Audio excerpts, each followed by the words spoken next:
नमस्कार दोस्तों, आपका स्वागत है स्टोरी जंक्शन यूट्यूब चैनल पर। कुंतल भोज नगरी में राजा संघपाल राज करता था। राजा संघपाल बहुत ही क्रूर और चरित्रहीन था। उसका मन अक्सर सुंदर स्त्रियों में रमता रहता था। ध्यान रखें, जिसका मन चंचल होता है और जिसने अपनी इंद्रियों को वश में नहीं रखा होता, उसके हाथ में सत्ता ज्यादा समय तक नहीं टिकती।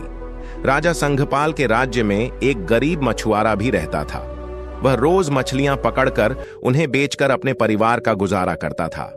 मछुआरा प्रतिदिन समुद्र में मछली पकड़ने जाता और नगर में उन्हें बेचकर अपने बुजुर्ग माता पिता और परिवार का भरण पोषण करता।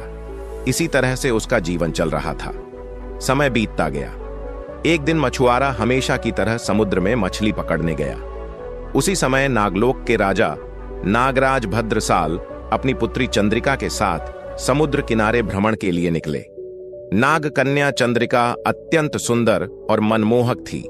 नागराज अपनी पुत्री से बेहद प्रेम करते थे। चंद्रिका ने अपने पिता से कहा, पिताजी, मुझे आज समुद्र तट पर भ्रमण के लिए ले चलिए। मैं वहां का दृश्य देखना चाहती हूं और पृथ्वी पर घूमना चाहती हूं। पुत्री की यह बात सुनकर नागराज भद्रसाल ने कहा, पुत्री, हम नागवंशी हैं। हमारे लिए पृथ्वी के इन क्षेत्रों में जाना उचित नहीं है। वहां अन्य जीव जंतु तो रहते ही हैं, लेकिन सबसे बड़ा खतरा मनुष्य से है। मनुष्य हमारे लिए सबसे खतरनाक जीव है। लेकिन चंद्रिका ने कहा, पिताजी, आप चिंता मत कीजिए। मैं हर परिस्थिति में आपकी सहायता करूंगी।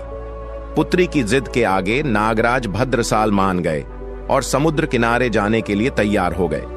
दोनों ने नाग और नागिन का रूप धारण किया और समुद्र तट पर भ्रमण करने निकल पड़े।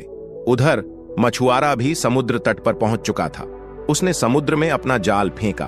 पहली बार जाल फेंकने पर उसे कुछ नहीं मिला। जाल खाली लौट आया। मछुआरा परेशान होकर सोचने लगा, आज मेरी किस्मत खराब है।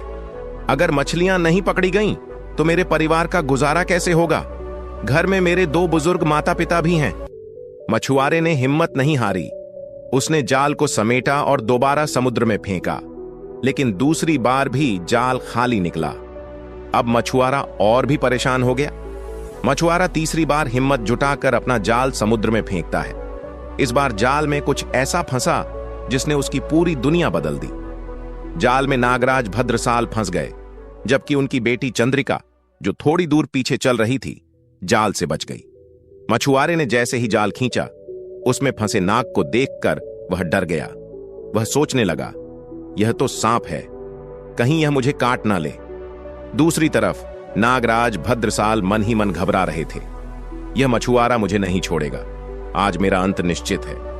चंद्रिका ने जब देखा कि उसके पिता मछुआरे के जाल में फंसे हैं, तो वह बहुत परेशान हो गई। उसे महसूस हुआ कि यह सब उसकी जिद की वजह से हुआ है। वह सोचने लगी कि अगर मेरे पिता को कुछ हुआ तो यह मेरी ही गलती मानी जाएगी। मुझे कुछ करना होगा। चंद्रिका ने तुरंत ही अपनी नागिन की काया त्याग दी और एक अद्भुत रूपवती स्त्री का रूप धारण कर लिया। वह इतनी सुंदर हो गई कि उसे देखकर कोई भी मंत्रमुग्ध हो जाता। उस रूप में वह मछुआरे के पास गई और बोली, हे मछुआरे, यह जो नाग तुम्हारे जाल में फंसा है, वह मेरे पिता हैं। यदि तुम इन्हें छोड़ दोगे तो मैं तुमसे विवाह कर लूंगी। मछुआरा उस सुंदर स्त्री को देखकर चौंक गया। वह सोचने लगा, यह तो कोई स्वर्ग की अप्सरा लगती है। यदि इसने मुझसे विवाह कर लिया तो मेरा जीवन धन्य हो जाएगा। लेकिन मछुआरा समझदार भी था। उसने पूछा, मैं तुम पर कैसे विश्वास करूं कि तुम सच में मुझसे विवाह करोगी? तभी नागराज ने मछुआरे से कहा, हे मछुआरे, मैं वचन देता हूं कि यदि तुम मुझे मुक्त कर दोगे तो मैं यहीं इसी स्थान पर अपनी बेटी का विवाह तुमसे कर दूंगा। चंद्रिका ने भी वचन दिया कि वह मछुआरे से विवाह करेगी। मछुआरा उनके वचनों पर विश्वास कर जाल खोल देता है। नागराज जाल से मुक्त होते ही अपने असली रूप में आ गए और मछुआरे से कहा, तुमने मुझ पर बड़ा उपकार किया है। अब मैं तुम्हारा विवाह अपनी बेटी से यहीं संपन्न कराता हूं। उस समुद्र तट पर नागराज ने वैदिक रीति रिवाज से अपनी पुत्री चंद्रिका का विवाह मछुआरे के साथ कर दिया।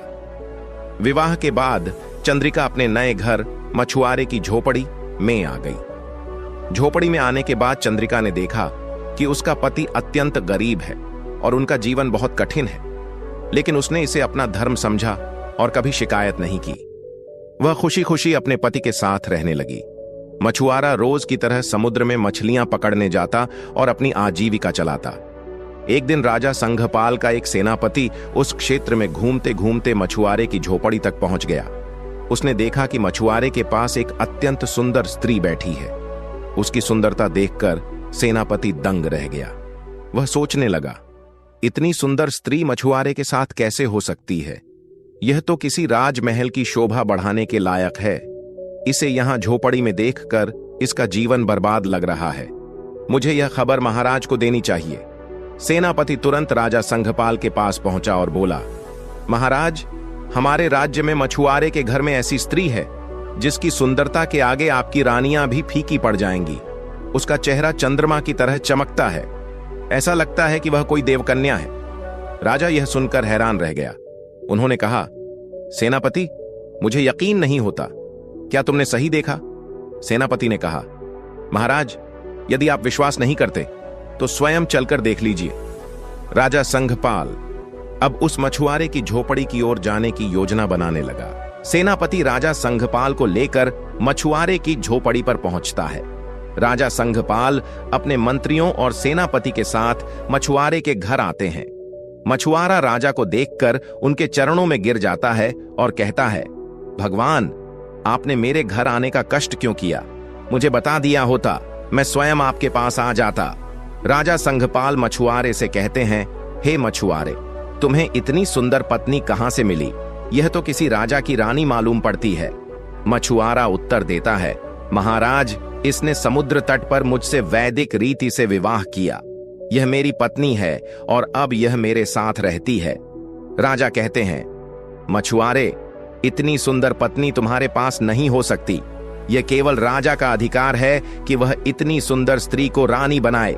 यह स्त्री अब राजमहल में जाएगी और हमारी रानी बनेगी।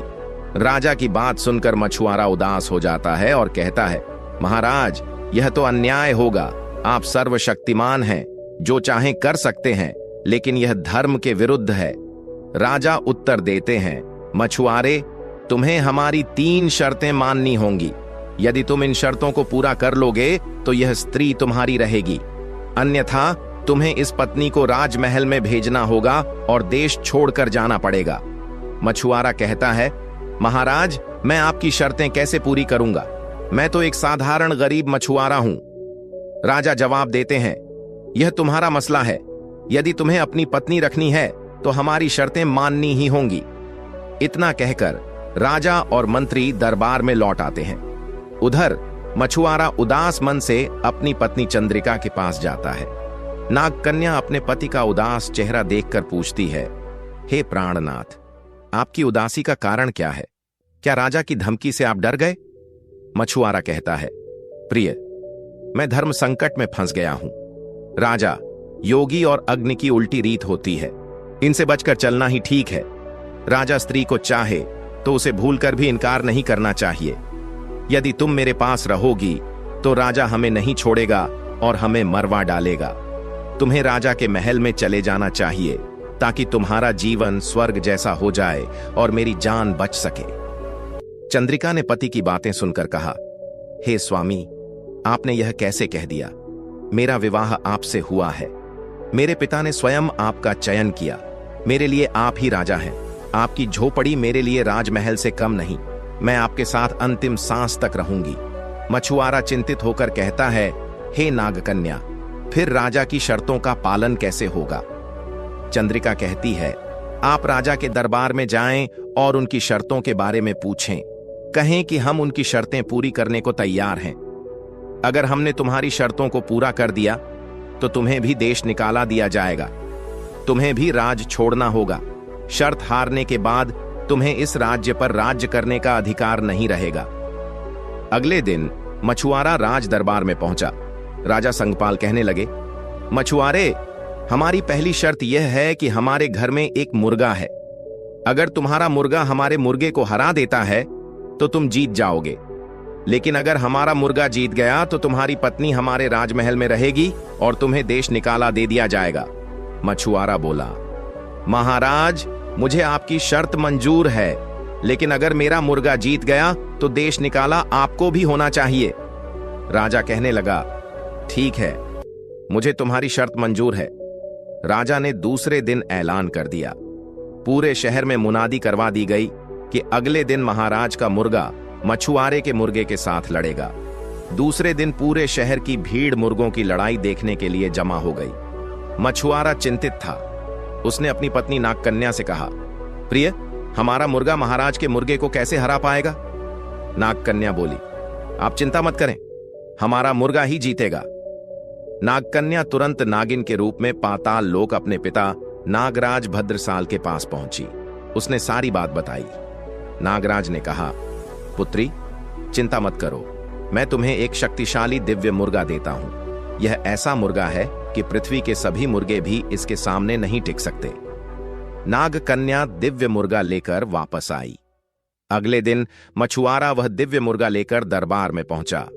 दोनों मुर्गों को लड़ने के लिए छोड़ा गया। दिव्य मुर्गा इतना शक्तिशाली था कि उसने कुछ ही देर में राजा के मुर्गे को पराजित कर दिया। चारों तरफ मछुआरे के मुर्गे की जय जयकार होने लगी। राजा और मंत्री बोले, मछुआरे, अभी हमारी 2 शर्तें बाकी हैं। हमारी दूसरी शर्त यह है कि एक ऐसी टोकरी लाओ जो नदी के प्रवाह को उल्टा कर सके। अगर तुम यह नहीं कर पाए तो तुम्हारी पत्नी हमारे राजमहल में रानी बनेगी। मछुआरा चुपचाप अपनी झोपड़ी पर लौट आया और उदास होकर अपनी पत्नी से बोला, प्रिय, हमारा मुर्गा तो लड़ाई में जीत गया, लेकिन राजा ने एक और समस्या खड़ी कर दी है। उन्होंने कहा है कि एक ऐसी टोकरी लानी होगी जो नदी के प्रवाह को उल्टा कर सके। हमारे पास ऐसी कोई टोकरी नहीं है। अब तो तुम्हें राजा के महल में जाना ही होगा। नागकन्या ने कहा, पतिदेव, आप घबराएं नहीं, मैं यह समस्या भी हल कर दूंगी। वह फिर से नागिन के रूप में पाताल लोक अपने पिता के पास पहुंची। उसने सारी बात बताई। नागराज ने पूछा, पुत्री, तुम्हारी क्या इच्छा है? नागकन्या ने कहा, पिताजी, आपने मेरा विवाह मछुआरे से किया है, वही मेरा धर्म है, मैं उसे छोड़ नहीं सकती। नागराज ने कहा, पुत्री, चिंता मत करो, भगवान शिव ने मुझे एक दिव्य टोकरी दी थी। इस टोकरी को नदी में डालते ही नदी का प्रवाह उल्टा हो जाएगा, इसे ले जाओ। नागकन्या उस दिव्य टोकरी को लेकर लौट आती है और जहां उसका पति था वहां झोपड़ी पर आकर कहने लगती है, हे प्राणनाथ, यह टोकरी जैसे ही आप नदी में डालेंगे, नदी का प्रवाह उल्टा हो जाएगा और आप विजयी हो जाएंगे। मित्रों, अगले दिन जब महाराज ने जो समय रखा था, उस समय पर शहर के लाखों लोग नदी के किनारे एकत्रित हो गए। उधर मछुआरा भी अपनी दिव्य टोकरी लेकर वहां पहुंचा। राजा ने कहा, मछुआरे, अब तुम अपनी टोकरी को नदी में डालकर इसका प्रभाव उल्टा करके दिखाओ। अगर तुम्हारी टोकरी ऐसा करने में असफल रही तो तुम्हारी पत्नी हमारी हो जाएगी। मछुआरे ने टोकरी उठाकर नदी में डाली। जैसे ही टोकरी पानी को छूती है, नदी का प्रवाह उल्टा हो गया। यह देखकर सभी जनता दंग रह गई। चारों ओर से आवाजें आने लगीं, मछुआरा विजयी हो गया है, महाराज, आप हार चुके हैं। राजा भी जानता था कि वह दूसरी शर्त हार चुका है, लेकिन राजा हार मानने वालों में से नहीं था। उसने कहा, ठीक है मछुआरे, मेरी एक आखिरी शर्त और है। अगर तुम यह शर्त जीत गए तो इस देश के राजा बन जाओगे, लेकिन अगर मैं विजयी हुआ तो तुम्हें देश निकाला दे दिया जाएगा और तुम्हारी पत्नी हमारे महल की रानी बन जाएगी। मछुआरा बोला, महाराज, आप अपनी तीसरी शर्त बताइए। राजा ने कहा, मछुआरे, मेरी तीसरी और अंतिम शर्त यह है कि तुम्हें मेरे साथ युद्ध लड़ना होगा। इस युद्ध में जो विजेता होगा वही इस देश का राजा बनेगा और जो पराजित होगा उसे इस देश को छोड़ना पड़ेगा। युद्ध की बात सुनकर मछुआरा घबरा गया। वह सोचने लगा, मैंने अपनी पत्नी की मदद से 2 शर्तें तो जीत लीं, लेकिन राजा की इस तीसरी शर्त को कैसे जीत पाऊंगा? वह राजा है जिसे युद्ध कला का पूरा ज्ञान है और मैं तो बस एक मछुआरा हूं जिसने जाल फेंकने के अलावा कुछ सीखा ही नहीं। अब मछुआरा उदास मन से अपनी झोपड़ी पर लौट आया। नागकन्या ने जब अपने पति का चेहरा उदास देखा तो वह समझ गई कि कोई न कोई विपत्ति फिर से उनके जीवन में आ गई है। उसने पूछा, हे स्वामी, महाराज ने ऐसी कौन सी शर्त लगा दी है जिससे आपका मन इतना उद्विग्न हो रहा है? कृपया मुझे बताएं। मछुआरा बोला, प्रिय, यह राजा मेरी जान के पीछे ही पड़ा है। उसने मुझे 2 दिन का समय दिया है और कहा है कि तीसरे दिन मुझे उसके साथ युद्ध करना होगा। मेरे पास जितनी भी सेना हो उसे लेकर युद्ध में आना होगा। जो विजयी होगा वह इस देश का राजा बनेगा और जो पराजित होगा उसे यह देश छोड़कर जाना पड़ेगा। नाग कन्या बोली, आप घबराइए मत, मैं आपके साथ हूं। जब तक मैं हूं आपको डरने की कोई जरूरत नहीं। मित्रों, नाग कन्या यह कहकर अपने पिता भद्रसाल के पास पाताल लोक में चली जाती है। वहां वह अपने पिता से कहती है, हे पिताजी, महाराज संघपाल ने आखिरी शर्त लगाई है कि मेरे पति को राजा से युद्ध करना पड़ेगा। अगर युद्ध में वह हार गए तो उन्हें देश निकाला दे दिया जाएगा और मुझे राजा अपनी पत्नी बना लेगा।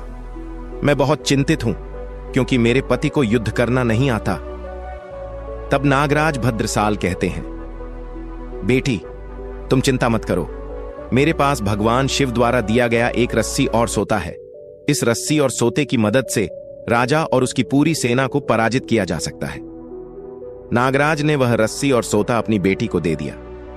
नागकन्या उसे लेकर अपने पति के पास आई और उसे समझाते हुए बोली, देखिए, आपके सामने चाहे कितनी भी विशाल सेना क्यों ना हो, आप इस रस्सी और सोते की मदद से उन सबको हरा सकते हैं।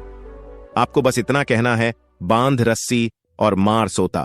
आपके इतना कहते ही यह रस्सी उनकी सेना को बंदी बना लेगी और यह सोता उन पर कयामत बनकर टूट पड़ेगा। दूसरे दिन राजा अपनी विशाल सेना के साथ युद्ध के मैदान में आ गया। उधर से मछुआरा अकेला हाथ में रस्सी और सोता लिए हुए आता दिखाई दिया। राजा ने मछुआरे को देखते ही कहा, मछुआरे, क्यों मरने आए हो? चुपचाप अपनी पत्नी को राजा को सौंप दो। इससे अच्छा है कि बिना पत्नी के जीवन जी लिया जाए। मछुआरे ने उत्तर दिया, राजा साहब, बातें मत कीजिए, पहले युद्ध कीजिए। जब युद्ध में विजयी हो जाएंगे तभी मेरी पत्नी को ले जा सकते हैं। इतने बड़े सपने क्यों देखते हो? यदि तुम मुझसे युद्ध में हार गए तो सोचो, तुम्हें भी तो यह देश छोड़कर जाना पड़ेगा। मित्रों, राजा ने मछुआरे की बात सुनकर युद्ध की घोषणा कर दी। मछुआरे ने रस्सी निकाली और उसे राजा की सेना पर फेंकते हुए कहा, बांध रस्सी। जैसे ही उसने कहा, वह रस्सी सारी सेना को बंदी बना लेती है।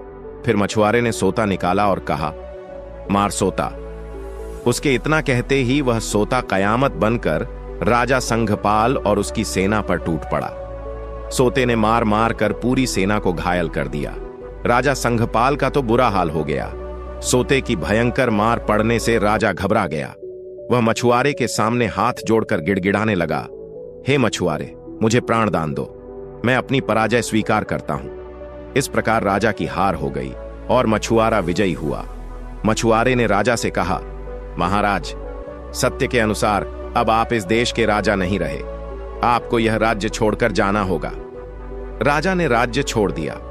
मछुआरा और उसकी पत्नी नागकन्या वहां के नए राजा और रानी बन गए। मछुआरा और नागकन्या ने जब राजपाट संभाला तो पूरे राज्य में सुख, शांति और समृद्धि का वातावरण फैल गया।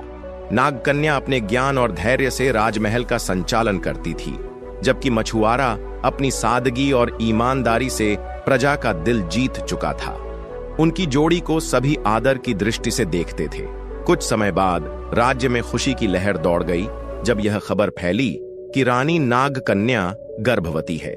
राजमहल से लेकर गांव-गांव तक उत्सव जैसा माहौल बन गया। हर कोई नए राजकुमार या राजकुमारी के आगमन का बेसब्री से इंतजार करने लगा। लेकिन जैसे जैसे समय बीता, नागकन्या की सेहत बिगड़ने लगी। उसकी चमकती त्वचा मुरझाने लगी, उसका चेहरा पीला पड़ गया और कमजोरी इतनी बढ़ गई कि वह बिस्तर से उठने लायक भी नहीं रही। राजवैद्य ने अपनी ओर से हर संभव प्रयास किया, लेकिन कोई भी औषधि काम नहीं कर रही थी। मछुआरा अपनी पत्नी की हालत देखकर बेचैन हो गया, लेकिन उसके पास कोई उपाय नजर नहीं आ रहा था। नागकन्या की हालत दिन ब दिन खराब होती जा रही थी। इसी बीच नागराज भद्रसाल को इस स्थिति की जानकारी हुई। वह तुरंत राजमहल पहुंचे और अपनी बेटी को इस हाल में देखकर परेशान हो उठे। उन्होंने नागकन्या से कहा, बेटी, तुम्हारा शरीर अब पृथ्वी के नियमों के अनुसार कमजोर पड़ रहा है। तुम नागलोक लौट आओ। यहां रहना तुम्हारे लिए जानलेवा साबित हो सकता है। लेकिन नागकन्या ने अपने पिता की बात मानने से इनकार कर दिया। उसने कहा, पिताजी, मैं अपने पति और इस राज्य को नहीं छोड़ सकती। मैं यहाँ की रानी हूं और मेरा कर्तव्य है कि मैं अपने पति और आने वाले बच्चे के साथ रहूं। नागराज ने समझाया, अगर तुम यहां रुकी रही तो तुम्हारा अंत निश्चित है। तुम्हारा शरीर पृथ्वी और नागलोक की प्रकृति के बीच फंसा हुआ है। यह संघर्ष तुम्हें कमजोर करता जा रहा है। लेकिन नागकन्या की जिद देखकर नागराज चुप हो गए। मछुआरा यह सब सुन रहा था। उसने नागराज से हाथ जोड़कर पूछा, हे नागराज, क्या कोई उपाय है जिससे मेरी पत्नी की जान बच सके? मैं किसी भी कठिनाई को झेलने के लिए तैयार हूं। नागराज ने गहरी सांस ली और कहा, एकमात्र उपाय है कठोर तपस्या। तुम्हें भगवान शिव की कड़ी तपस्या करनी होगी। केवल उनकी कृपा से ही नागकन्या का जीवन बच सकता है। लेकिन ध्यान रखना, यह तपस्या अत्यंत कठिन होगी। इसमें तुम्हारी हर परीक्षा ली जाएगी। मछुआरा बिना एक पल गंवाए तपस्या की तैयारी करने लगा। नागकन्या ने उसे रोकने की कोशिश की, लेकिन उसने कहा, तुम्हारा जीवन मेरे लिए सबसे बड़ा धन है। मैं हर कठिनाई सहन करूंगा, लेकिन तुम्हें कुछ नहीं होने दूंगा। मछुआरा पहाड़ों की ओर निकल पड़ा। उसने तपस्या शुरू की। घने जंगलों में जंगली जानवरों के बीच उसने भगवान शिव का ध्यान किया। वह न तो खाता था न पीता। उसकी तपस्या देखकर देवता भी चकित थे। भगवान शिव उसकी भक्ति और समर्पण से प्रसन्न हुए और प्रकट होकर बोले, वत्स, तुम्हारी तपस्या ने मुझे प्रसन्न किया है। मांगो, क्या वरदान चाहिए? मछुआरा तुरंत बोला, हे भोलेनाथ, मेरी पत्नी नागकन्या की जान बचा लीजिए। वह कमजोर होती जा रही है। अगर उसे कुछ हो गया तो मेरा जीवन अर्थहीन हो जाएगा। भगवान शिव मुस्कुराए और कहा, तुम्हारी भक्ति अद्वितीय है। नागकन्या को स्वस्थ करने के लिए मैं उसे अमृत प्रदान करूंगा। लेकिन ध्यान रखना, इस अमृत का प्रभाव तभी होगा जब वह पूरे मन से इसे ग्रहण करेगी। मछुआरा अमृत लेकर राजमहल लौटा। उसने नागकन्या को अमृत पिलाया। कुछ ही क्षणों में नागकन्या की सेहत वापस लौटने लगी। उसकी कमजोरी खत्म हो गई और वह पहले की तरह तेजस्वी और सुंदर हो गई। पूरे राजमहल में खुशी का माहौल छा गया। नागकन्या ने अपने पति को गले लगाते हुए कहा, तुम्हारी भक्ति और प्रेम ने मुझे जीवन दान दिया। मैं तुम्हारे बिना अधूरी हूं। लेकिन कहानी यहीं खत्म नहीं हुई। अमृत के प्रभाव से नागकन्या की शक्ति इतनी बढ़ गई कि वह अब पृथ्वी और नागलोक दोनों में स्वतंत्र रूप से रह सकती थी। भगवान शिव के वरदान से नागकन्या पूरी तरह स्वस्थ हो गई। उसने एक सुंदर पुत्र को जन्म दिया, जिसे नागेश नाम दिया गया। राज्य में खुशी की लहर दौड़ गई। समय बीतता गया। नागेश बड़ा होकर एक साहसी और बुद्धिमान युवक बन गया। लेकिन उसके 18वें जन्मदिन के दिन नागराज भद्रसाल ने उसे बुलाया और कहा, अब तुम्हें निर्णय लेना होगा कि तुम नागलोक में रहोगे या मानवलोक में। यह निर्णय तुम्हारे पूरे जीवन को प्रभावित करेगा। नागेश ने कहा, मैं दोनों लोकों में सामंजस्य लाना चाहता हूं, लेकिन ऐसा करना शर्त के विरुद्ध था। तभी भगवान शिव प्रकट हुए और बोले, नागेश, यह मार्ग कठिन है, लेकिन यदि तुम सच्चे मन से इसे अपनाओगे तो तुम्हारे कारण दोनों लोकों में शांति स्थापित हो सकती है। नागेश ने शिव की बात मानकर दोनों लोकों के बीच एक पुल का निर्माण किया, जिससे नागलोक और मानवलोक में शांति स्थापित हुई। तो दोस्तों, अगर आपको आज की कहानी अच्छी लगी तो चैनल को सब्सक्राइब करके हमें सपोर्ट कर दीजिए। फिर मिलते हैं एक नई कहानी के साथ।